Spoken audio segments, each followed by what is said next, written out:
Hi guys, today I wanted to do a follow-up video on this Lavolta BPS-305 benchtop power supply. A viewer named David left me a comment on my review video, raising concerns about the rectifier being mounted to the casing. This down in here is the rectifier for the secondary windings of the transformer, and as you can see it is directly mounted to the case. And this might become an issue because at full amperage output this rectifier has to deal with 12 watts of power loss, and the casing might not provide sufficient cooling for that. While 12 watts doesn't sound like much, but it is a significant power loss, and as a design engineer you definitely have to take care of that. It's a GBU 808 rectifier, and let's take a closer look at the datasheet. This is the datasheet for why GBU 808. I specifically didn't use a name braid datasheet because these off-brand parts often have slightly worse characteristics. And as you can see, at about 5 amps, this is 1 amp, 2, 3, 4, 5. We're a bit off of 1.1 volts, so let's say 1.15, and if you'd like to round up, let's say 1.2. And this is also how I got to the figure of 12 watts. If you calculate 1.2 volts voltage drop times 5 amps forward current times 2 diodes which are working at every given moment, you get 12 watts of power loss. And to test if the rectifier is properly cooled, I'm going to do a load test. For that I've completely reassembled the power supply. I've put on the top casing because testing it without it would be unfair. It controls the airflow and also provides a lot of heat dissipating area. Because I'm looking at the rectifier, I'm going to use it at its highest load and pull the maximum amperage of 5 amps. And in addition to that, I also want the worst case thermal scenario. So I also want the voltage regulating transistors at peak load. And since the transformer taps are at 7.5, 15 and 21 volts, I'm going to adjust the output voltage to just above 21 volts. So the power supply has to use the 4th tap on the transformer, and the voltage regulating transistors have to convert about 50 watts of electrical power into heat. To load the power supply with 5 amps and 21 volts, or approximately 105 watts, I'm going to use this setup with these two electronic loads. I will then let the power supply run for 20 to 30 minutes to really heat soak it in and reach maximum temperatures. And because the power supply has these slits on the side, you can actually see the rectifier through the casing. So I'm going to use this thermal imaging camera to measure the temperatures that way. I'm gonna power up my electronic loads. To use this one and the power supply itself. Let's adjust the voltage to 21 volts.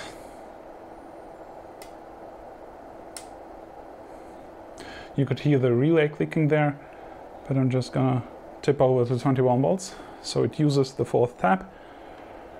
The current all the way up. Then I'm gonna configure the loads. So we have now 5 amps load at 21 volts, and the electronic loads show 2.6 amps and 2.6 amps and roughly 21 volts. So let's start the timer and wait for 20 minutes.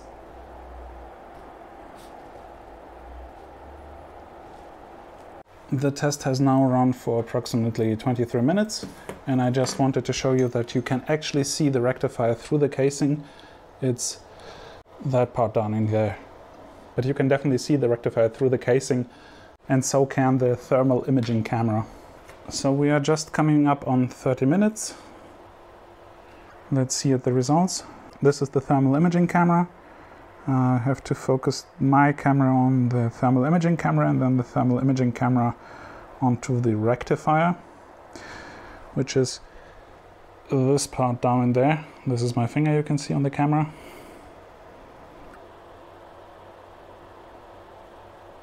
So about 120, 119, 120, here we go.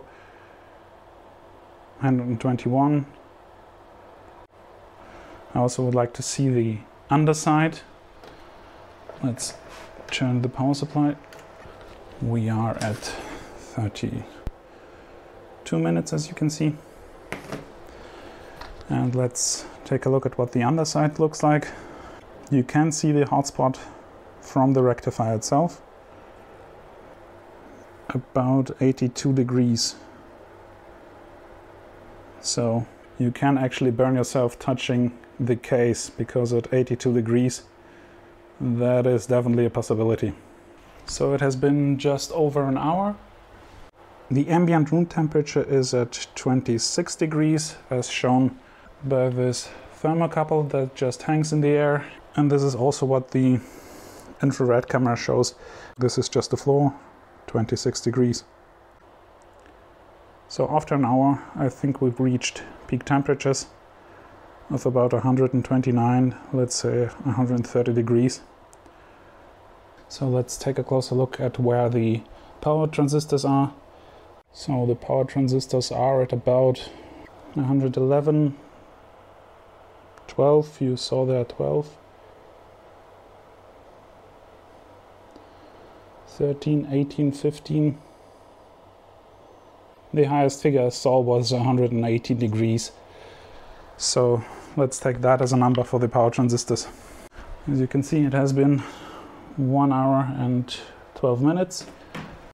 After running the load test for over an hour, we have seen peak temperatures of about 130 degrees at the rectifier case and about 120 degrees at the case of the power transistors. This thermal imaging camera isn't that precise. It has a base accuracy of ±2 degrees, and in addition to that, ±2% of the measured value. So at 125 degrees we have an insecurity of ±4.5 degrees. From my experience, this thermal camera usually reads on the high side, because according to the manual you have to calibrate it to your specific measuring application, and I didn't do that, so let's consider these values conservatively high. Let's take a look at the datasheet of the power transistors.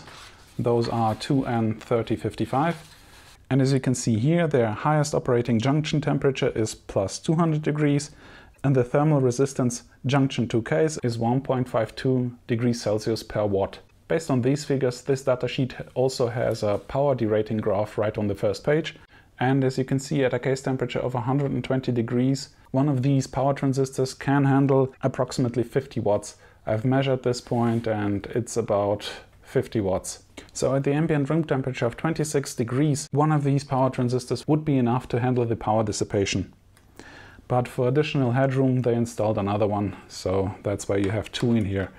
And this is probably also the reason why they are only using one base signal for both transistors, because there's no need for additional current mirroring or something like that, when in most cases one of these transistors is enough to handle all the power.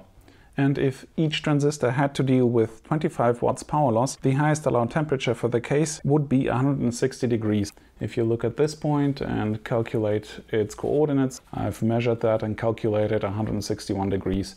So it's about 160.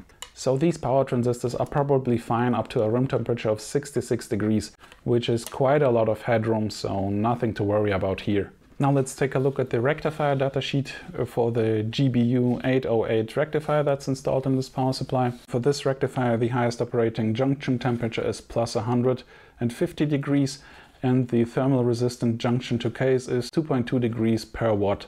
So at 130 degrees case temperature plus 10 watts times 2.2 degrees per watt gives us a junction temperature of 152 degrees Celsius. That is right at the edge of what is reasonable. And the rectifier won't immediately die if the junction temperature gets hotter than 150 degrees. If you plot the failure rate against the operating junction temperature, you would get an exponential graph like that.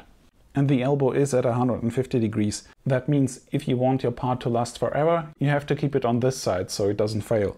And on the other hand, if the part sees significantly more than 150 degrees at the junction on a regular basis, it might not live that long. Let's say this might be 175 degrees or 200 degrees or 160 degrees. I don't know that because I didn't build the part, but from experience this is almost always the case. So you have a little bit of wiggle room at 150 degrees. The part won't immediately die if you reach 151 degrees, but if you keep it a lot hotter than 150 degrees, it certainly shortens its lifetime. Does that mean you have to modify your power supply and install additional cooling like a heatsink?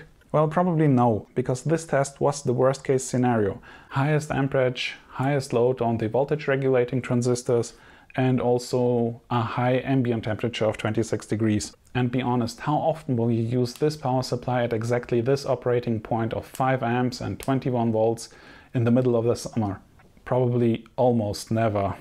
So if you're pulling 5 amps for long hours on a regular basis, you might want to install an additional heatsink to the rectifier. But if you are using it to power low amperage projects up to 3 amps, don't worry about it, it will be fine. Well, considering thermal load and the possibility of burning yourself if you touch it down there when it's operating at the worst case scenario, this isn't the greatest solution.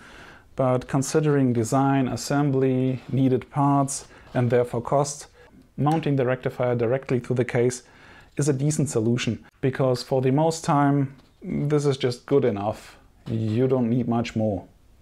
But because I'm probably gonna do something about the fan running all the time, I might also do something about this rectifier, but this will be in a future video. So that's it for this video. If you have any question or comments, leave them in the comment section below. If you liked this video, please leave me a thumbs up. If you would like to see more videos like this, please subscribe to my channel. And thank you for watching, and I'll see you another time. Bye!